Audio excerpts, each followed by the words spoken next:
сметаник дайындайтын боламыз. Ол үшін ең алдымен ұнды салып аламыз.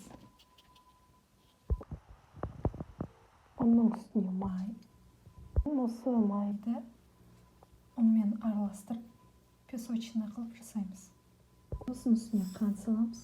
1 шай қасық разрыхлитель салып араластырамыз.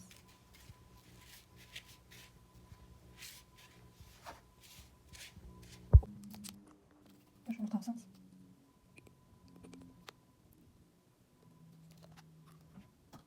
Сөйтіп араластырып қамыр жасаймыз. Бұндай песочный болу керек. Енді начинкасын жасаймыз. Начинкасына қаймақ саламыз. Қаймақтың үстіне қант салып, енді үстіне жұмыртқа жағамыз. Жақтық, енді миксерлейміз.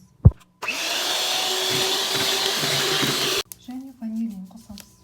Листімізға қамырды салып, начинкасын салып, духовкаға саламыз. Бұлай жасаймыз да, енді начинкасын құямыз. Бұндай болып шығады, енді духовкаға салып пісіреміз. Сметанигіміз дайын. Бұл қорықпай қойсаңыздар болады. Бұның түрі осындай болып шығуы қажет.